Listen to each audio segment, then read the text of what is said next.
여러분 안녕. 드디어 마지막 최종편 오늘로써 학습 문답 교육에 대한 모든 내용들은 여러분들에게 전달하게 되는 것입니다. 여러분들 지금까지 너무 수고 많으셨고요. 다시 이제 문답을 받기까지 같이 복습하고 생각할 수 있는 시간들이 또 있을 거예요. 그리고 저랑 또 줌으로도 또 만날 거니까 한번은 그래서 그 시간들을 통해서 한번 잘 정리해 나갔으면 좋겠습니다. 제가 기도하고 시작하겠습니다. 하나님, 참으로 감사합니다. 이 시간들이 그냥 단순히 배우는 시간, 우리 인생과 삶 가운데 그냥 작은 한 순간에 지나지 않은 것이 아니라 정말 하나님께서 우리 가운데 주신, 우리 가운데 베푸신 그 하나님의 그 은혜, 우리가 예수님을 믿음으로 말미암아 구원받은 놀라운 이야기가 어떠한 구체적인 의미와 내용을 담고 있는지 우리가 지금 정말로 굵은 어떤 하나님 성경의 이야기로 살펴보고 있습니다. 하나님, 정말로 이 시간들을 통해서 우리 믿음이 더 굳건해지게 해주시고 하나님을 더 사랑하게 해주시고 이제 장차 세례를 받는 자로서 잘 준비되어질 수 있는 계기가 될 수 있도록 하나님 은혜를 내려주세요. 예수님 이름으로 기도합니다. 아멘. 자, 이제 마지막 한번 달려보겠습니다. 성도가 된 후에 특별히 금해야 할 일은 무엇입니까?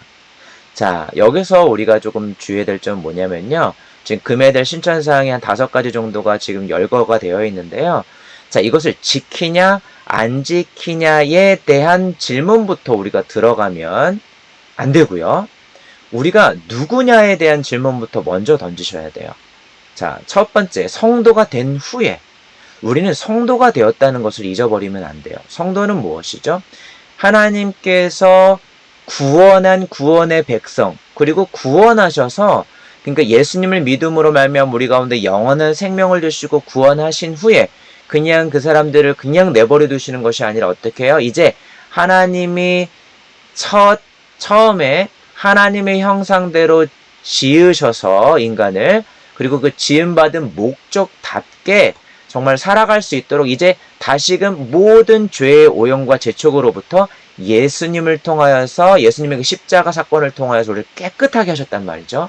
이제는 거룩한 자녀로 거룩한 백성 우리를 다시 부르셔서 이제는 정말 그 백성답게 그 자녀답게 이제는 정말로 하나님의 아버지 되신 하나님을 닮은 정말로 성도로서 이 땅을 살아가는 이제 그것이 당연히 은혜를 받은 자로서 너무 당연한 일이라는 거예요.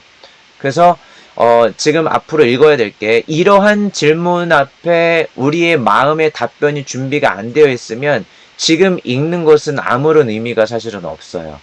그리고 이걸 지키고 안 지키고는 내가 누구냐에 기반해서 우리가 이것을 지키려고 노력해야 된다는 거 잊지 마셨으면 좋겠습니다. 첫 번째, 주의를 범하는 일. 자, 주의를 범하는 일은 무엇일까요? 함께 모여서 매주 주일마다 함께 예배를 드리는 거죠. 근데 지금은 상황에 코로나라고 하는 상황이 있기 때문에 지금은 또 온라인으로도 불가피하게 예배를 드려야만 하는 상황이 생겼어요. 자, 그래서 주의를 범한다는 게 꼭 이렇게 모여서 예배를 드리지 않는 것을 얘기하는 게 아니라 우리는 온라인으로도 충분히 함께 예배를 드릴 수 있어요. 그러나 항상 우리가 다시금 오프라인으로도 다시 얼굴과 얼굴을 맞대고 같이 함께 모이는 그날을 준비하는 과정으로서 그 시간들을 보내야 돼요. 우리는 함께 모여야 돼요. 주일은 그렇게 예배 드리는 것뿐만 아니라 함께 모여서 우리 가운데 주신 은혜들을 나누고 같이 훈련도 받고 같이 정말로 이렇게 믿음의 식구들로서 같이 이렇게 밥도 먹고 같이 교제도 나누고 이 모든 일들이 주일을 잘 행하는 일이에요. 그래서 주의를 범하는 일. 그래서 예배는 당연히 빼먹지 말아야 되겠죠. 어떤 식으로든 우리가 예배 드리는 일들은 멈춰서는 안 됩니다. 그리고 미신행위. 네. 하나님을 믿잖아요, 우리는. 그렇죠? 하나님 이외의 다른 것들. 그것은 뭐 예를 들어서 우리의 삶 안에 있는 뭐 타로부터 어떤 점괘라든가 여러 가지 정말 하나님 이외의 다른 미신들 그렇다더라. 어떤 하나님 이외의 다른 교훈과 다른 가르침과 다른 신앙의 행태는 우리가 버려야 돼요. 그리고 음주 흡연. 자, 여긴 아주 또 뜨거운 이것에 대한 질문들이 있죠. 과연 술을 마셔야 되냐, 안 마셔야 되냐. 자, 기왕이면 술을 안 마시는 것이 좋습니다. 이게 왜 그러냐면 술을 마시게 되면 취하는 일이 보통은 발생하게 돼요. 저는 취하지 않는데요. 그것을 자신할 수 있는 사람이 있을까요? 그것을 우리가 생각해 볼 필요는 있겠죠.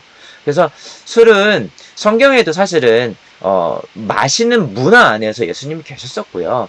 그래서 이제 마시는데 중요한 것은 술에 취했을 때의 우리의 모습이 더 이상 무언가를 분별하고 하나님의 말씀과 그 다음에 세상의 가치와 이것들을 분별해내는 것들에 대해서 혼동이 이루어지죠. 내 의지가 마비가 돼요. 내 생각이 마비가 되는 거예요. 그래서 음주라는 행위가 그런 뜻으로서 성도들의 삶을 사는데 방해가 되기 때문에, 많이 방해가 되기 때문에 음주를 금하고 있는 거예요. 흡연은 어떻게 되죠? 이제는 우리의 몸 자체가 하나님이 거하시는 교회의 성전이라고 성경은 되어 있어요. 그런데 우리의 몸을 해하는 일인 흡연을 하게 되면 우리의 수명도 당연히 짧아질 뿐더러 우리의 몸이 그렇게 상하는 일들을 하나님께서 원하시지 않겠죠. 왜냐면 우리의 몸 자체가 하나님이 거하시는 성전이기 때문에 그래요. 자, 도박과 마약, 이것은 뭐 세상의 법으로도 당연히 금하고 있는 거죠. 왜냐면 도박과 마약은 우리의 일상생활과 하나님이 부르신 부르심의 자리를 결코 성실하게 살지 못하게 하는 아주 좋지 않은 거죠. 음행, 그렇죠? 우리가 질서 안에서 결혼이라는 제도를 주시고 우리가 결혼을 통해서 한 남자와 한 여자의 그런 결혼관계 안에서 우리가 함께 그러한 뭐 성적인 유익들을 누리고 그런 부분들을 축복을 누릴 수 있어요. 하지만 우리가 그것 이외에 하나님이 지키신 그러한 그런 울타리를 벗어나는 행동들, 그런 법법행위 같은 경우는 당연히 금해야 되겠죠. 자, 되게 실제적인 내용이에요. 성도는 직업을 선택할 때 어떤 점을 유의해야 합니까? 자, 직업을 선택할 때도 성도로서 우리가 가지고 와야 되는 마음과 가짐과 또 생각해 봐야 될 게 있어요. 그거는 어떤 거냐면, 자, 하나님께 영광 돌리는 일을 우선순위에 두고 반기독교적이고 반도덕적인 직업은 피해야 합니다. 이 질문을 딱 들었을 때, 이 답변을 들었을 때 우리 안에 드는 생각은 이런 생각일 수 있어요. 그러면 우리가 선택할 수 있는 직업의 폭이 너무 좁은데? 그래서 우리가 생각하는 거 뭐 예를 들어서 사회복지사라든가 뭐 우리가 선택할 수 있는 거 뭐 선생님이라든가 아니면 목사라든가, 그러니까 뭔가 교회와 관련된 일을 꼭 해야 될 것 같은 그러한 우리 안에 이제 느낌을 받는데 전혀 그렇지가 않아요. 하나님께 영광 돌리는 일을 우선으로 하는 일은 여러분들이 어떤 일을 하든지 간에 이것은 가능한 일이에요. 어느 자리에 있든지 하나님을 사랑하고 그 다음에 하나님이 맡겨진 그 사람들을 사랑하고 또 그것들을 통해서 사람들이 살아가는데, 그리고 하나님을 사랑하고 이웃을 사랑하는데 유익이 되는 구조로 갈 수가 있는 것이죠. 어디든 사람이 있으니까요. 근데 직업 자체가 반기독교적이고 반도덕적인 직업이 있을 수 있어요. 예를 들어서 이런 거죠. 성매매 사업이라든가 그런 거는 어떻게 돼요? 세상도 이것은 당연히 불법으로 규정하고 있지만 당연히 하나님께서 그것은 금하는 일이죠. 사람을 해롭게 하는 일, 그리고 하나님의 질서에 반하는 일, 이런 것들을 담고 있는 직업들이 있어요. 그러니까 그런 부분들의 직업들은 우리는 하지 말아야 합니다. 하지 말아야 돼요. 그러니까 그런 부분들은 피해야 하고, 그 이외에 우리가 할 수 있는 많은 직업군들이 있어요. 거기 안에서도 사실 그래요. 그냥 우리가 예를 들어서 의사를 한다고 해서 사람들을 살리는 일로서 그것 자체가 하나님께 영광 돌리는 일이냐? 그렇지 않을 수 있어요. 의사를 하면서도 하나님께 영광 돌리는 일이 되지 않을 수도 있어요. 왜냐면 사람을 살리면서도 내가 먼저 내 먹고 사는 일부터 걱정을 하고 그 다음에 하나님과 아무런 관계없는 삶을 영위할 수도 있거든요. 그러니까 어떤 직업을 선택하든지 최대한 마지노선, 반기독교적이고 반도덕적인, 사람을 해롭게 하고 사람을 고통 가운데 밀어넣고 분리시키는 모든 일들에 대한 직업들은 피하되, 어떤 직업을 선택하든지 간에 하나님을 의식하고 사람을 사랑할 수 있는 그러한 직업을 선택하는 것이 중요하겠습니다. 자, 마지막 질문. 성도는 누구와 결혼해야 합니까? 자, 이걸 일단 읽어볼게요. 자, 성도는 반드시 성도와 결혼해야 하며 불신자나 이단 교파의 사람들과는 결혼하면 안 됩니다. 자, 이 세례문답이 쓰여질 당시와 지금과는 사실 시간의 관계 좀 많이 있거든요.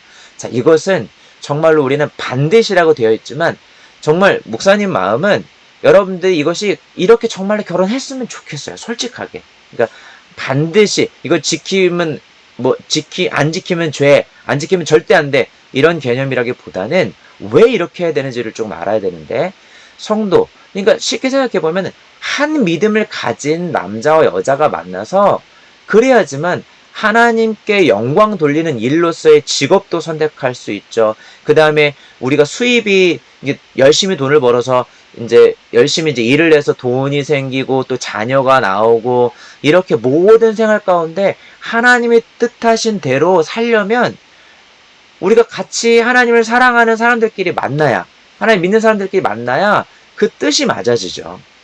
여기는 세상의 가치대로 살고 싶어요. 나는 하나님의 말씀대로 살고 싶어요. 근데 그런 것들이 대치되는 이런 상황, 그러니까 성도가 아닌 사람과 만약에 결혼했을 때 그런 일들 가운데 있으면은 쉽지 않겠죠. 굉장히 어렵겠죠. 하지만 아주 특별한 경우 우리가 그렇게 결혼을 해서 내가 정말 이 배우자를 위해서 기도하면서 이 배우자가 정말로 하나님을 믿는 믿음을 가지고 영원한 생명을 얻고 같이 하나님의 자녀로서 같이 그런 것들까지, 그런 과정까지 내가 밟겠다. 그 정도로 내가 사랑한다라고 하면 저는 그 결혼을 누가 말릴 수 있겠습니까? 그렇죠? 결혼할 수 있지만 그 정도의 각오는 하셔야 된다는 거예요. 내가 믿는 자로서. 그렇지 않으면 나중에 결혼하면 이제 알게 되지만, 경험하는 거지만 정말로 쉽지가 않아요. 그런 부분들을 지켜내는 것이. 자, 그래서 그런 것들을 잘 생각해 봐야 되고, 그리고 나의 믿음과 완전히 좀 다른 거, 다른 성격의 믿음. 나는 하나님을 믿는데 이 사람은 다른 누군가를 믿거나 다른 존재를 믿어요. 그러면 이것은 정말로 아주 큰일이겠죠. 이것은 제가 반드시 이런 사람들과는 결혼하지 않도록 해야 돼요. 이 부분들은 여러분들의 행복을 위해서, 또 나중에 사실 여러분들과는 좀 거리가 있잖아요. 그렇죠? 아직 결혼을 하려면. 그리고 요즘에는 또 이 결혼에 대한 부분들이 뭐 여러 가지 비혼의 부분들도 있고 여러 가지 이제 생각들이 많겠지만, 어쨌든 우리가 결혼이라는 것들을 고민하고 결정하는 시기가 됐을 때 이 부분들을 놓쳐서는 안 될 거예요. 이것은 분명히 어떤 법으로 해야 된다, 안 된다, 이런 그런 개념이라기보다는 내가 왜 그러면은 성도와 결혼해야 될까? 왜 나랑 같은 믿음을 가진 자와 결혼해야 될까를 고민해 보시면 쉽게 문제가 풀릴 거라고 생각합니다. 자, 정말로 수고 많았습니다.